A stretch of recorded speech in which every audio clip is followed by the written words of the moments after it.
Hi, I'm Skylar. I'm the property manager of Sharksmouth Estates. You're currently sitting in the stone house. The time we have here tonight is only a glimpse of the magic inside the walls of this over 150-year-old house and the surrounding 40 acres. Every surface, every leaf outside, and every wave that ripples ashore offers insight to who we are as people and our relationship with the world, which translates to the many art forms and brilliant ideas and acts of service. I invite you to soak in the house and come back for more. There's a very good reason this house and the rest of the property are still owned by the same family who return yearly to stay here. And it's yours to discover. Like our paths, the existence of Sharksmouth has been winding through catbrier. It has loosened its thorns and its grip, and we're excited to open the season in the stone house with a new HVAC system to help us preserve this house.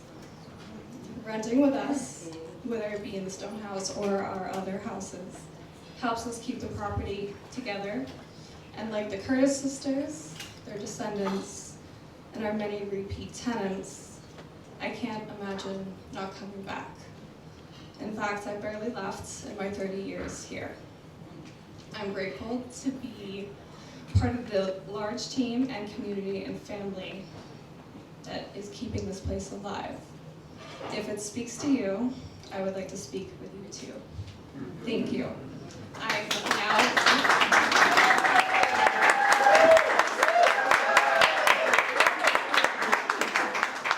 I'm now going to introduce the president of the Manchester by the Sea Museum, Julia Cushing. You know so much. Yeah, grew up with it. I think I coached you in soccer. Okay.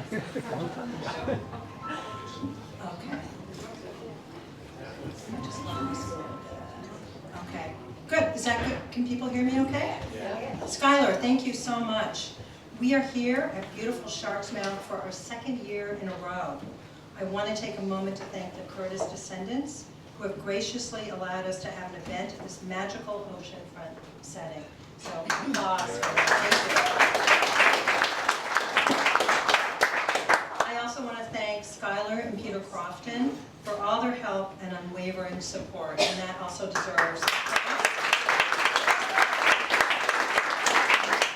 Okay, so good evening and a warm welcome to all. Before we hear from our speaker on the remarkable Curtis sisters, who have walked through these very rooms and practiced the game of golf a few hundred feet from here, I'd like to reflect on the past year, since we met here at Sharksmouth in June of 2023. It's been an incredible year for the museum. We have brought more Manchester by the Sea's stories to life and engaged with more members of our community.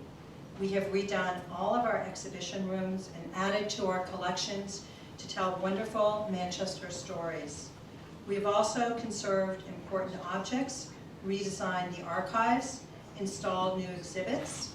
Our thanks to the community, and especially Becca Campbell, Sue Thompson, Matt Genta, and Carol Bundy on our amazing curatorial team.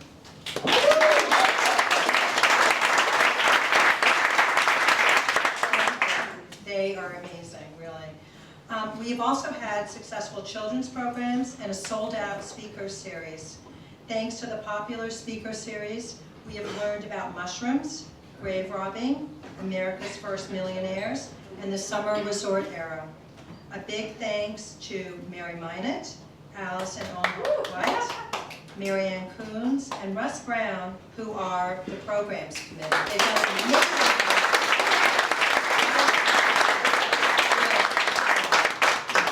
We have also hired a new associate director, who I hope you all know. Matthew, can you just stand up so people know who you are? I'm already standing. Oh, you're already standing.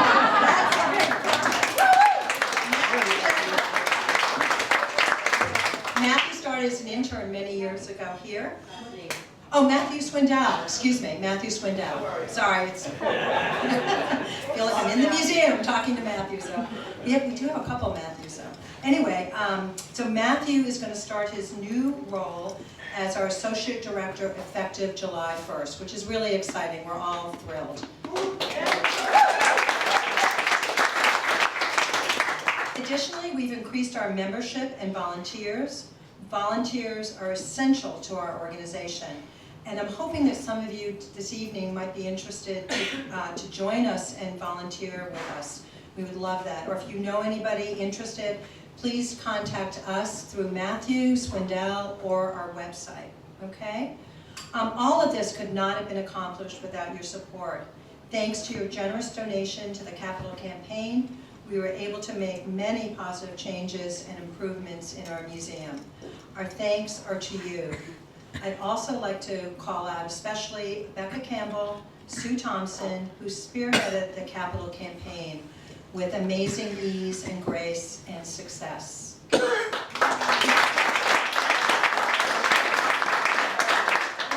Last June, in this very room, we launched our bicentennial campaign. To mark the bicentennial of the Abigail Hooper Trask House, we set an aspirational goal of raising $200,000, never done before in the history of the museum. I'm really pleased to announce that we are really close to achieving this goal. We only need $50,000 more. Please help us reach this goal. You can make donations on our website, or you can use the donation envelopes which are on the welcome desk. I'd also like to mention that in honor of tonight's event, we have copies for the sale of the recently reprinted book, The Aunts, by Isabella Halstead. It's a wonderful look at the fascinating lives and legacies of the 5 Curtis sisters, two of whom you'll be hearing about in tonight's talk. Finally, I would like to update you on the Portico project. At last year's event here, we announced that some of the monies raised from the Capital Campaign would be used to restore the original portico that once graced the front of our museum's home, the Abigail Hooper Trask House. I am pleased, beyond pleased actually, to announce, because I just learned today, Matt Genta, who has done a wonderful job, who's on our board, this is going to start tomorrow, and Matt Genta deserves great thanks because he has spearheaded this.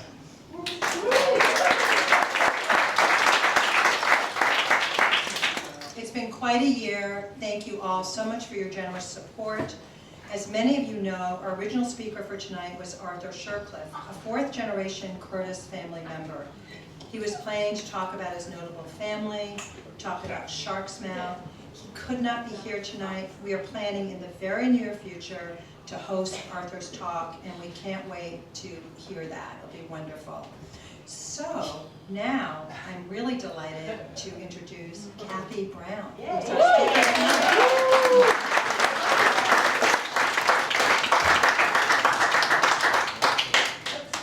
They also asked John Huss, so I'm 3rd string. But you know what? Drew Bledsoe got her. That's it. So, hi everybody. I want to thank John Huss. He couldn't be here tonight, but all of the slides that we're going to look at were put together by John when the Essex County Club hosted the Curtis Cup back in 2010. And John gave me his speech, but I don't sound like John, and I don't talk like John, so I adjusted it. Anyway, so here we go. It's 1865, the very beginning of the Gilded Age, and a heady time for our seaside community. Manchester's climate had tremendous appeal for wealthy families who lived in the city who wanted to escape the summer heat. The 1860s was the beginning of the resort era. And as soon as the railroad came to town, hotels such as the Grand Masconomo House sprung up, and Manchester became the summer residence of many U.S. embassies from Washington, D.C. They would come up. And here's a view of the train station here. The train station, the harbor, and you can see Tuck's Point in the background. And our next slide, quite the character, Harrison Kaner. He would drive his coach and four all the way from Philadelphia to Manchester every year. And that's 300 miles. I looked it up today. And so I don't know how fast the coach and four would go, but that's quite an accomplishment. So now I want to tell you a few things about the parents, the Curtis parents. you know, this book, the aunts, I'm from Buffalo, so I say the aunts. But this book was written by the Curtis. They had 10 children, and one of their nieces, the Curtis family's nieces, wrote this about her aunts. But let's just start with the mom and dad. So Greeley Curtis was the father. Greeley grew up a man of little means on Pinckney Street on Beacon Hill. His father died young. His father was a railroad engineer, and his father died young. So he was educated at home, and then he went to Boston Latin, and then he got into Harvard, and then he went out west because his brother was a 49er. So he wanted to go seek his fame and fortune out there, and he got neither.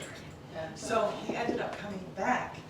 This was in the mid-1850s, came back, did some odd jobs, and then the Civil War started. So he was in the 1st Massachusetts Cavalry. And he was very, very good, and he was promoted to, I don't know what rank, don't ask me. Just Tom Brady. General, okay. Oh, yeah, excuse me. Kurt, no. But anyway, during the course of the war, he contracted malaria. So he had to come back early in late 1862. And the mom, unfortunately, Colonel Greeley Curtis was unable to work. But fortunately, he married the daughter of one of the wealthiest men in Massachusetts. His wife, Harriot Appleton Curtis, was the daughter of Nathan Appleton. He was the co-founder of the city of Lowell, and he and Robert Lowell industrialized the textile industry in Massachusetts. So she was quite the catch. In fact, she was. In fact, when the Prince of Wales visited Boston in 1860, a great ball was held in his honor, and it was carefully arranged beforehand by her mother that she would dance the minuet. Not the waltz, because that was too risque. But she would dance the minuet with the Prince of Wales. The Prince of Wales was 18 at the time, and she was 16. So they were dance partners for a few dances, but Greeley Curtis prevailed. And he wrote love notes to her, and they were married in 1863. She was 11 years his junior. So they, according to their means, they went on a one-year tour of Europe for their honeymoon. And after they returned from this extended honeymoon, they visited author Richard Dana. He was the first summer resident of Manchester. And at Dana's urging, they went looking around for a place to build a summer home. And they came upon this property, that we now know as Sharksmouth. And the Sharksmouth is named after a rock formation. You can see it from the ocean. And it resembles a shark leaping out of the water. It's absolutely stunning, and it's right, I don't think you can see it from that terrace, but maybe from that angle. So prior to this, most wealthy businessmen chose their summer places to be in Nahant or Lynn. In fact, Harriet Appleton, the wife, her parents had a big spread in Lynn, and they did not like the idea of their daughter coming all the way up to Manchester. They wanted her to be nearby, but Greeley prevailed. Yes, once again. So this is 40 acres, and the Curtis family developed quite a self-sufficient property. They raised their own livestock, they grew their own fruits and vegetables, and as it says in the book, I think the only thing they bought was coffee and sugar. And they were here for a good part.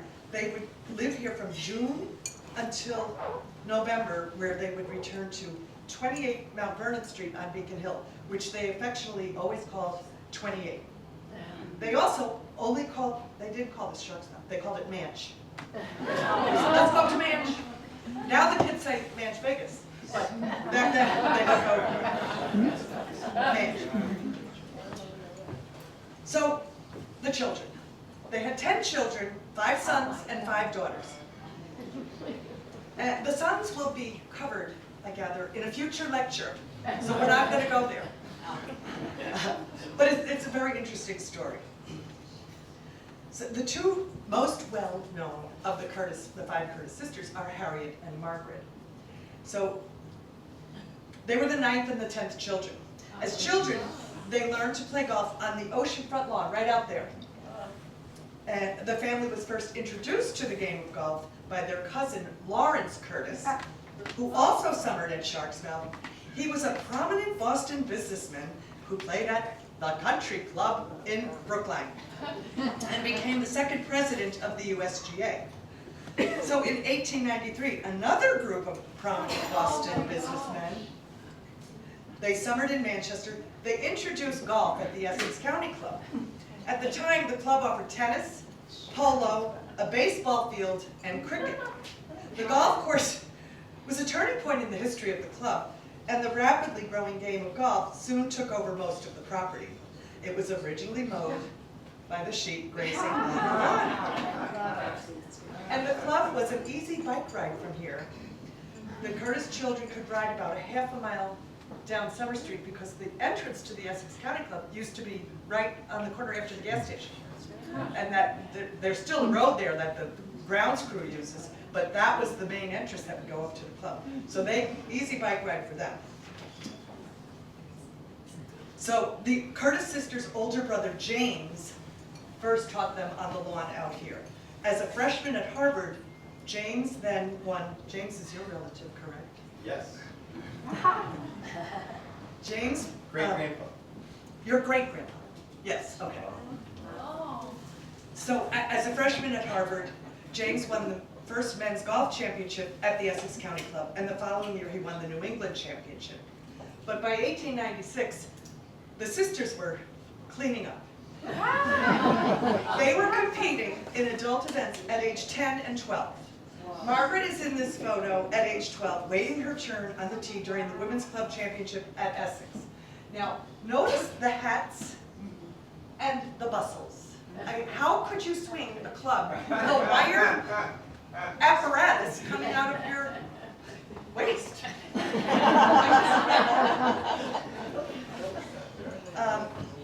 Anyway, so Margaret really started to climb the ranks, the amateur ranks. So in a 1900 edition of Golf and Lawn Tennis magazine, one of the authors said, Margaret at age 16 is one of the finest players in this country and will no doubt win a championship in the near future. However, less complimentary was a writer for Golf for Women. I bet you this was written by a man. Ready? The Curtis sisters, excuse me, the Curtis sisters are unusually robust girls. And their ability at long hitting has been more or less of the downright slugging order, like that of a strong man, rather than the sweeping, well-timed stroke of the girls of slighter frame.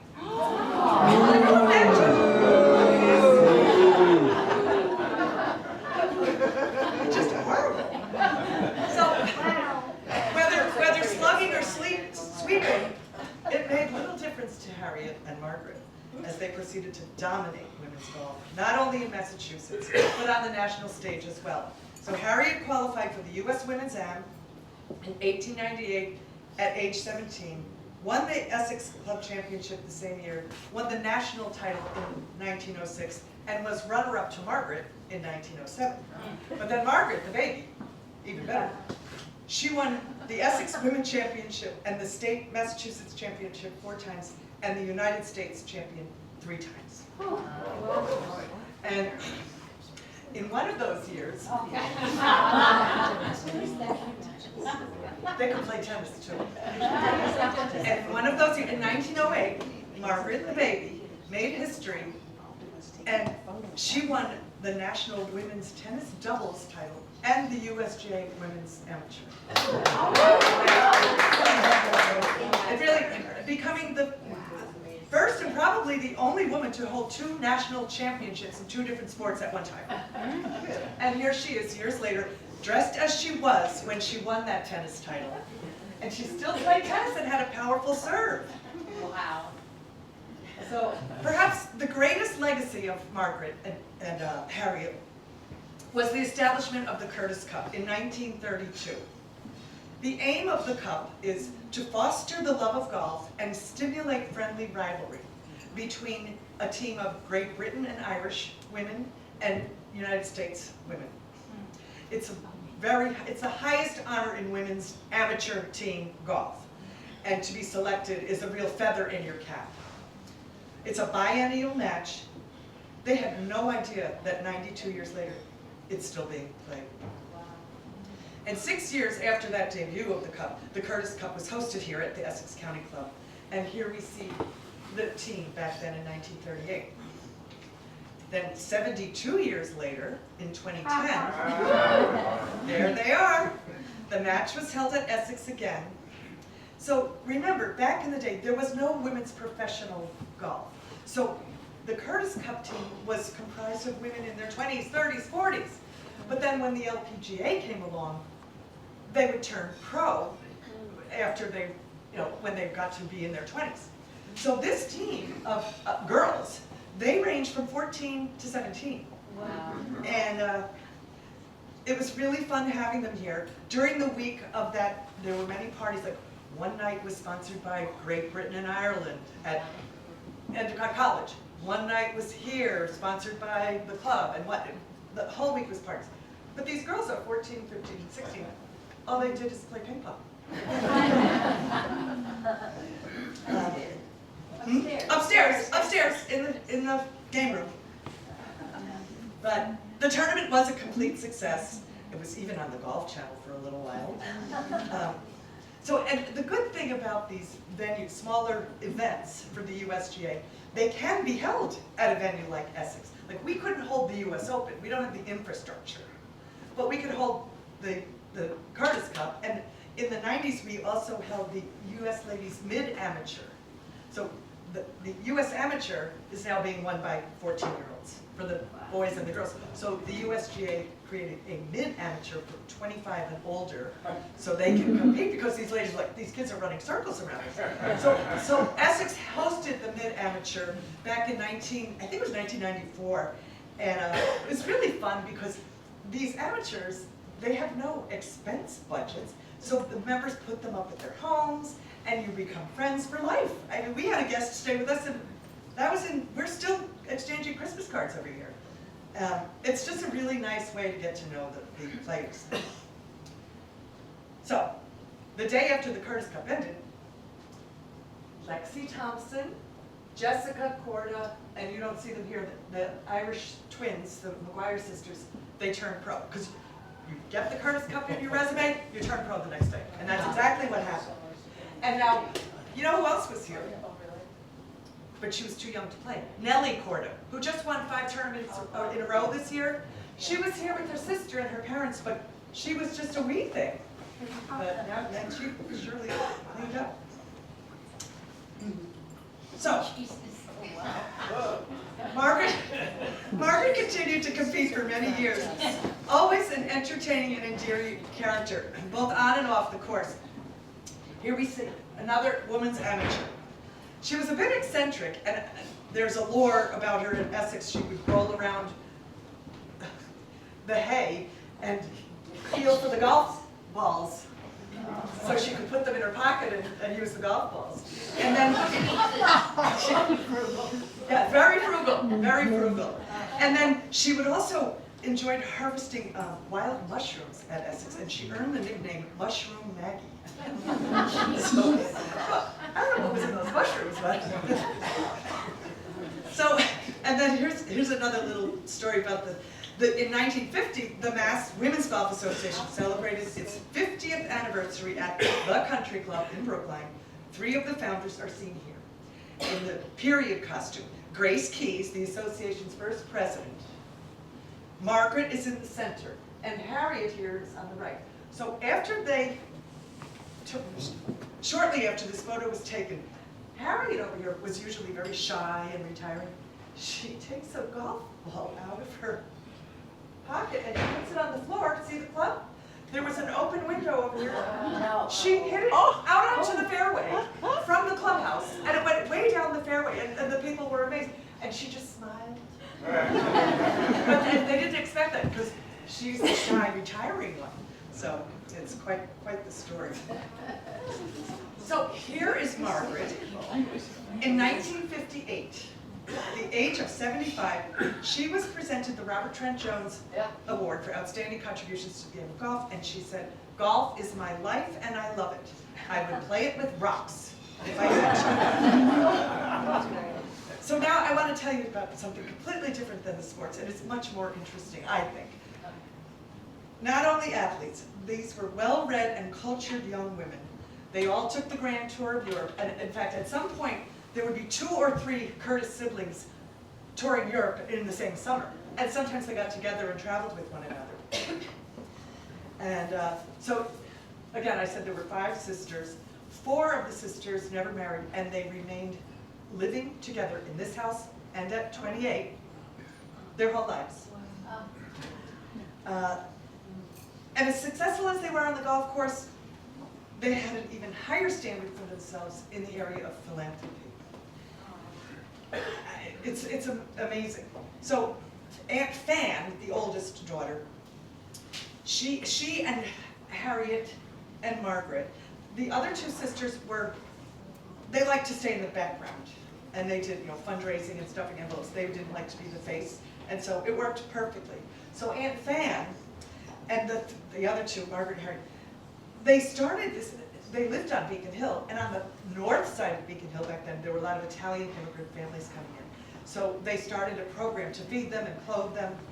And this turned into what was called the Maverick Dispensary over in East Boston. You know they have the Maverick tea station now? It was right there. And because there was no hospital over in East Boston. So this became the health, like the urgent care center, if you will, for East Boston. So that's where it started. And then Aunt Fan decided to run for the school committee. And she was on that school committee for years, was reelected year after year, and she was so instrumental and so well respected by everyone who knew her, even though she was a woman. And then she ran for mayor of Boston. But there was a big field that year. There were 13 people in the field, so the field quickly winnowed out, so she never did that. But she stayed on the school committee for years. And then Ann Hatt, the one who hit the golf ball out the window, she was also at the Maverick Dispensary, but her highest achievement, she went down to the Hampton Institute in Hampton, Virginia, soon after the Civil War, and she did some volunteer work. And a few years later, the dean called and said, "We want you to be the dean of women at the Hampton Institute." And she said, "I'm not qualified to be dean of women at, I didn't go to college." And they said, "Just come on down, try it for a year." She stayed 4 years. And she just gave so much to that school. And there's a big plaque in her honor down at that school. And while she was there, she discovered what became a famous opera singer. This school was founded for emancipated slaves after the Civil War. So there was a very talented opera singer who she discovered, and she said, "Wait, this is incredible talent." So she brought this woman up to the Berkshires, to the symphony. Now it's called Tanglewood. She brought her up and asked her to try out. Well, she just stole the show. And her name was Dorothy Maynard. She became a huge star. I Googled her. I keep Googling all these people. And they were lifelong friends. And then she had a great career as an opera singer. And then Dorothy, founded the Harlem School of the Arts. She married a minister. They moved to Harlem, and she founded it. And that gave Harriet such joy that her protege went on and paid it forward, if you will. So then Peg, the baby, also was at the Maverick Dispensary. In 1916, before we joined the war over in Europe, she went over there and she worked for a Red Cross affiliate in Paris. So she had a lot of experience in organizations like these, but they had this big boss lady. And so she was kind of timid, and she said, we're all new here. We don't know what resources we have at our hands. Like, where do we get food for the refugees? Because they were pouring into Paris. Food, clothing, housing, we don't know where to go for what. And perhaps if we coordinated things, it might work better. And boss lady said, no, we don't need that. And she said, oh, here you go, I have this system, whatever. And then she said, how about, and she designed an ID card. And she said, let's just an intake card for the families and the children, so we know who's here and we can keep track of them. So she did say okay to that, boss lady. So then, she learned French quickly. She went out and bought a car. No woman in France had a driver's license. And she had to fight to get her driver's license. And so she would be driving, because she needed to transport her clothes and food and everything for her cause. And so the people would just stop in the street, looking at her driving her car. And they never dreamt that a woman in France would drive a car. And then she says to boss lady, I'm going home for the summer. She said, what? No, you're not. So she did go home for the summer. I think she just wanted, I don't know, this is my little editorial. I think she would say, well, I'll show you. I'm going to go home for the summer and you're going to miss me. So she, I don't know if it was a telegram or a letter, she said, we need you back here and you better come back as soon as possible. So she did. And then the US was joining in the war. So the Red Cross of the US came over. They said, we need coordination. All the things that she said they needed. Sorry. All the things that they said they needed. They said, oh, okay, yeah, we do. And so she was beloved by everyone over there. And she was then given the title Chief of Refugee Affairs, which was a big, big deal. And after the war, in honor of her efforts on behalf of the people of France, she was awarded the Legion of Honor. And it's in the hallway. The original is right outside. Right on the other side of the wall. Okay. I thought they said it was out on the entryway, but anyway. It is. Okay. Right there. All right. So make sure you take a look at that. But it really was, after all their athletic accolades, they didn't just write a check. They made a big, big difference. And then during World War II, they jumped into action again. Mostly they worked, because they were getting older, they worked with the Women's Golf Association of Massachusetts to raise money for the British Relief Fund. And then after the war, Margaret established a program to provide golf therapy to veterans. So that's pretty much the nuts and bolts of this book. And I have to say, it was very fun to reread this book. I had read it when it first came out in '92, and I think I read it when the Curtis Cup was here. And it's very well written. And you know what? No one in the family was ever allowed to throw away a picture or a letter. So it's chock full of information, and it's fascinating. So, Brother James Curtis, his great-grandson, Kurt, will now get up and say a few words to us about your family. So thank you, everybody.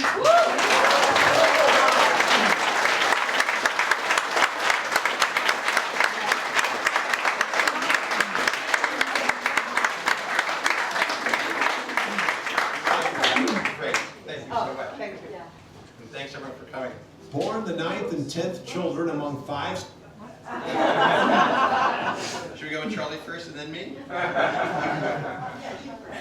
would you like to do? I'll charge ahead. History requires two things.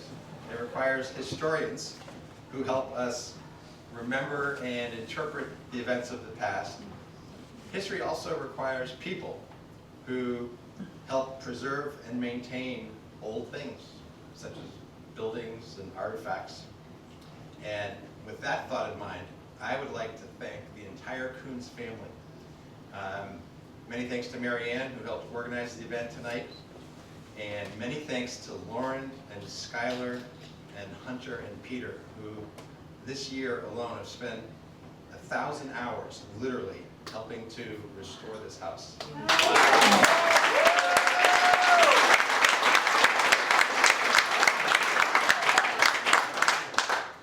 I'm only 67, so I didn't get to see Aunt Pedge or Aunt Hat that much. I only have two tiny anecdotes. One was my mother, Pauline, would take me into 20 Mount Vernon Street on Sundays. We'd have lunch, and then we'd play this wonderful game called Oh Hell. which we still play. My other recollection, Aunt Pedge, when she was in Paris during World War I, she got the first woman to get a driver's license. While she was there, for one stint, she drove an ambulance. And I remember one time she gave me a ride into town. We're riding down Summer Street, and she reaches down and she pulls up this siren from an ambulance, slaps it on the top of the roof, and turns it on. I'm 7 years old, so I think this is the coolest thing. And I think Aunt Pedge was kind of stoked too. Unfortunately, Charlie Shercliffe hoped to be here tonight, but he is recovering. But he did make a recording, and Peter is going to kindly play that for us now. Thank you very much. Thank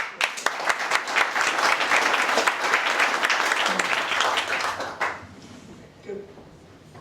The day I caddied for Aunt Pedge. Put yourselves back to 1960, maybe 1959. This was Margaret Curtis's last tournament, and my first, and my last. And it was a big deal. I think it was the state championship to be held at Essex County Club. And of course, for Essex County Club, that didn't happen too often. Margaret Curtis was the old club champion, and now 80, and was paired with the current state champion. It was an honor for them both, and for me. In their prime, Margaret Curtis and Harriot Curtis went all over New England and New York. They had friends everywhere. They'd stay for 4 days and take in all these tournaments, and won a lot of them, win a lot of mugs. They also lost a lot, but they also beat a lot of the top contenders. They were in their prime. Margaret Curtis was always given a local caddy, not like today when the caddies are often almost a teammate or advisor, but in those days, it came the caddy from the local country club. So when she played at the Brookline Country Club, her caddy was Francis Mimet, then an unknown who taught himself golf after hours, and a few years later would shock the world, beating the best of Europe and putting America finally on the map in golf. I see Frank and myself as fellow caddies bookending Margaret Curtis's career. Margaret Curtis and Harriot Curtis were the youngest of 10. Their father was an old cavalryman in the Civil War. His final battle, Gettysburg, was all very well, but he came down with malaria, returned home within 3 years. He was married, had bought a place in Manchester, built the stone house, and his children were playing golf at the Essex County Club. Or not quite then. I don't think the county club was, golf had come in until the 1880s. Golf was not their lifetime, however. In 1917, when she was pushing 40, Aunt Pedge, Margaret Curtis, we called her Aunt Pedge, of course, because she was mother's aunt, and her mother was her sister had married Charles Hopkinson next door, and that, of course, is how she got me as a caddy. The day before the tournament came next door, so I was at loose ends, but I was in high school, and said, "You're my caddy," so I did. In 1917, though, she realized there were things other than golf. She was in Paris, working in World War I relief. She was driving ambulance and coordinating ambulances. Her sister, in 1922, became Dean of Women for several years at the All-Black Hampton Institute in Virginia. They both did these very hands-on things, all for the good. So, back to the first tee. The first tee. We came out there, and I was there, and carrying her bag. It was a very old, ratty-looking bag full of her old clubs, never changed. There was the new state champion, very tall, rangy, wonderful, beautiful, totally tan champion, just what a championship looked like, state champion. And there was Aunt Pidge. Now she was dressed in this totally shapeless dress that she always wore. It was probably 50 years old, and it came down halfway between her knees and her shoes. So she had this, that was her costume. And so we were there on the first tee, and I cannot remember how we progressed, but we went from hole to hole, never slowing up the people behind us. Page at 80, of course, had not played much at all over the previous years. For her, it was just now for fun, and she often would take my brother and me to hit a few balls from parking on the road that's on the back side of the Essex County Club, and that was enough. And my brother, of course, would finally record Page's stories, so it all worked out. So here we are on the first tee. We proceed, we go from hole to hole. I guess it was the full 18 holes, but there was one hole on the way back, a short hole. Everything's par 4, I assume, but this was less, maybe a par 3. And the ladies' tee was very high, the hole was much lower and not that far. I don't know what hole it was. And Aunt Pidge finally hit a perfect shot. As she hit the drive, it went arcing way up in the air, came down on the green, and rolled to within 3 feet of the hole. So here was this 80-year-old woman, and I was very proud of her. I think I'll quit right there.